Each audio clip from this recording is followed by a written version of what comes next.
Hey, Tower Grove family.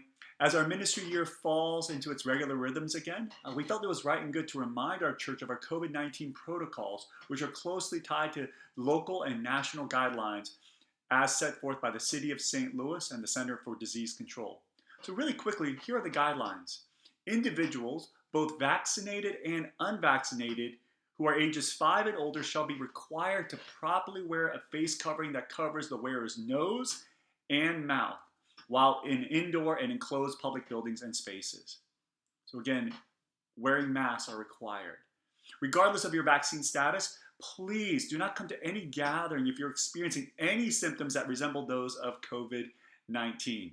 It may just be allergies, but it's loving and wise to refrain from attending a gathering until you know for sure. So, if you do have any symptoms, please get tested. If you are not vaccinated and come into close contact with someone who has COVID 19, please quarantine for 14 days from the day of contact and get tested 3 to 5 days after your date of exposure.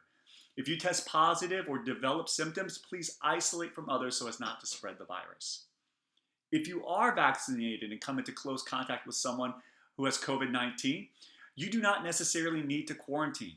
But please get tested 3 to 5 days after the date of your exposure, and please wear a mask in any public indoor setting for 14 days after exposure or until you get a negative test result. If you test positive or develop symptoms, please isolate from others so as not to spread the virus. And if you at any point test positive or show symptoms of COVID 19, please report it to us at infotg@thejourney.org. We're going to keep your name and information confidential, but this will allow us to notify those who have been potentially exposed. Now, this is an important thing to remember, church family. While these are the current and local national guidelines, all guidelines are subject to change. The reality is that COVID 19 is an ever changing landscape. And this requires us then, as the people of God, to extend a lot of grace to one another. The truth is that each of us may have varying standards on what we wish others would abide by or follow with regard to COVID 19.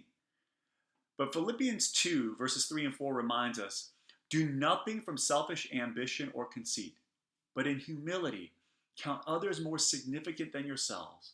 Let each of you look not only to his own interests, but also to the interests of others.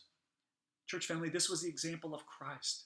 Regardless of our own personal positions, honoring these guidelines at all our services, groups, and gatherings that is at or associated with our church is a way for us to embody Christ's love to one another. And while we may all wish that things were more clear and agreed upon, living in this tension means that we can make our own personal choices out of the conscience and the decisions that the Lord is calling us to, but by doing it by placing others ahead of us. So, church family, as you consider these guidelines and as you follow them, we thank you for just being a family that wants to love each other well. If you have any questions, don't hesitate to reach out to the church. Love you.